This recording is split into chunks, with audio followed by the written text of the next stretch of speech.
Hello YouTube! If you are playing Idle Heroes to any degree of competency, you will get yourself treasure selection chests for orange treasure train items. And today I'm going to be telling you what the best treasure train items to go for your account are going to be. If you get these chests, you're probably scratching your head, staring at all these options thinking, what should I choose? Well, today we're going to break down all the different options available to you that I think are good. We will be ignoring a lot of them, because a lot of them are bad, but we will be pointing out the ones that you should definitely consider for your account. You can pick these orange chests up from various events, such as Imp's Adventure, and you can also pick them up in places like the treasure train itself if you do 100 opens, and that's going to get you an orange chest here as well. Very, very nice. My recommendation is, if you are a budget player, to do 150 when something good comes along. Sometimes you'll have what's called an up treasure train, which has an increased chance of dropping. For most players, you want to be going for the hero token when that happens, as this does give some really nice fixed stats, which will improve your team. But anyway, let's get started with which orange treasures I think you guys should be getting for your account. So, when it comes to your orange treasures, the first ones I want to draw you to are our honorable mentions. These don't quite make my top 5 list, but are worth you knowing about nonetheless. Let's get started with this, the milk bread roll. This offers control immunity and HP, and there is a similar item in the retro gaming that is slightly better, as it offers a little bit more HP, and retro gaming is a better location overall. This gives control immunity for campaign and void campaign as well.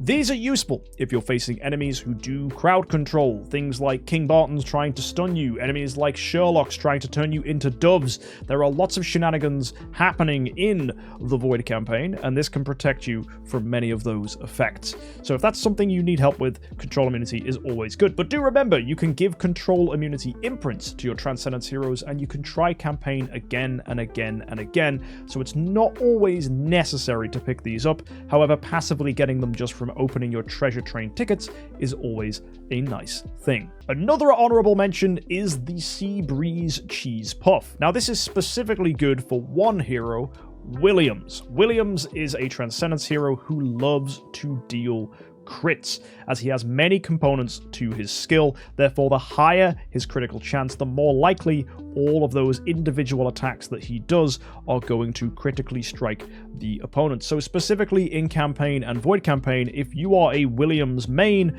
you will definitely want to be getting, or consider getting, from Alien Dessert this cheese puff, as it does give you a percentage bonus to your crit, which means you don't necessarily need to run the crit imprint to give him a high crit chance. So consider this if you're a Williams user.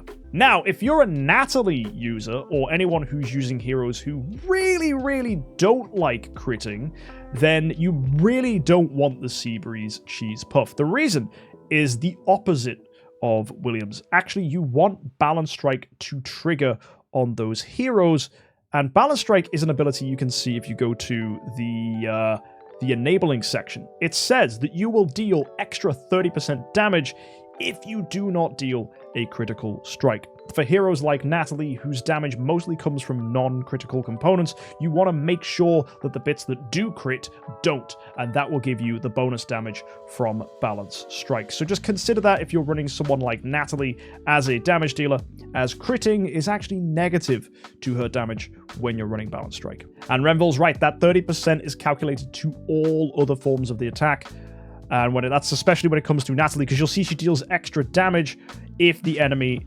has debuffs. So you'll see 308% extra attack damage for every one attribute reduction effect. So it applies Balance Strike to all of those additional damage bonuses. So if you're running a team which is focused on debuffs and focused on getting as much damage out of Natalie as you can, that even scales up to 1000% of attack damage for every one attribute reduction. So Balance Strike can be really good on her, especially if you're fighting things like bosses, which is where Natalie can be really good, especially if you have an A tier as well. So for that reason, you might not want to get the Cheese Puff, and that's why it hasn't made our top 5. Finally, we have the Stone Gaze Mask. This item is worth mentioning simply for one reason.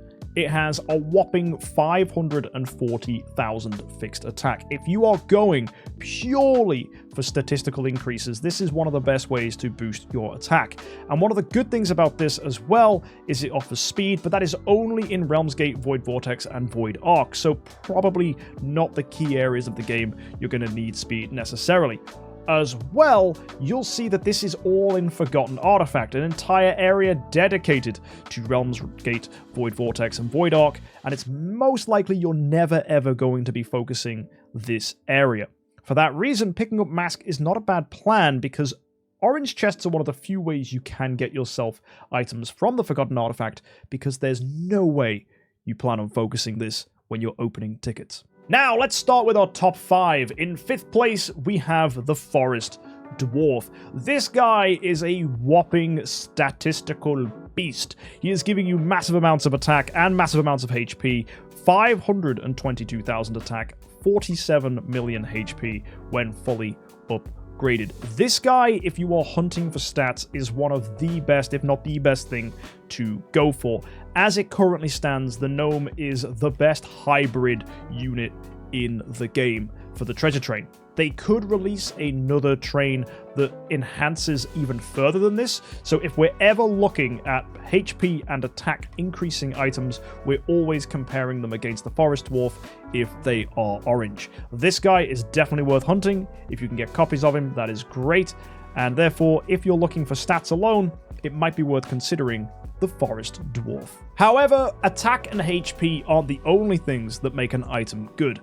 Our 4th pick is the Party Bear Ice Cream. This doesn't actually offer as much attack as many other orange items. It's only giving 473,000, which is a little bit less than some others you'll find. However, what this lacks in attack, it more than makes up for in defense. Damage reduction is a really, really good stat that can keep you alive in Void Campaign and be the difference between whether your hero is able to get another attack and clear the wave or not. So if you're fighting an opponent and struggling to stay alive, you might want some extra damage reduction for your team, and the Party Bear Ice Cream is one of the more reliable ways to do that, and you can find that here in the Alien Dessert. Now we enter into the top 3, and you'll see we're going to draw our focus next to the Hero Token. As we've already mentioned, Hero Token gives some amazing fixed attack and fixed HP bonuses the more points you get here, and you get more and more points the more of these items you have. For that reason, I want to draw your attention across to the Lady Sunshade Hat. This gives control immunity offset specifically for mages. That makes heroes like Betty more reliable at crowd control. Also helps people like Holmes Young. Pretty useful if you're using him. Anyone who has crowd control abilities and is a mage is going to benefit from this. One downside though is it offers HP, not attack, so it technically isn't one of the stronger items you could go for, as attack is always the main thing we're hunting for the treasure train. But of course, upgrading this is going to be nice because it will help you get more and more points, which overall improve your hero token bonuses. So a good pick if you're using a crowd control strategy, which most accounts will be doing, because Betty, as it stands, is one of the most overpowered heroes in the game. Next, we've got the Soul Conjuring Flute. This comes in at 2nd place for me on the list, and this is the big attack item here for the hero token, offering as much as 520,000. It does have a nice bonus as well for warriors, which is crit damage reduction, which could help keep them alive, and you'll find that some of the biggest heroes in this game are warriors.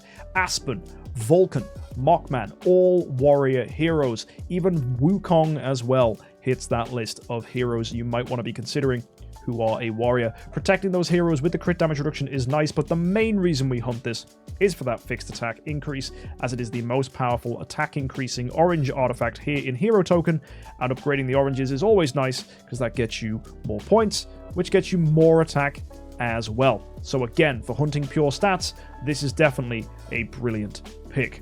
And finally, that takes us to our top pick for all of Treasure Train, and it can be found in here, the Retro Gaming. For orange items, it has to be the Speeding Hunter. This thing is the big attack boosting stick for the Retro Gaming. It doesn't offer as much as other items, less than 500,000 in fact. When maxed it's 491. But what you do gain is all damage dealt and holy damage. Those stats are brilliant for helping you get more power from your account. At 625 points, you'll get 4% for both of those, and that's exactly what you'll get if you take the motorbike to 4-star. You can see orange items at 4-star give you 625 points. So a 4-star motorbike is definitely a brilliant investment for you to go for. You need 8 orange chests in total to do this.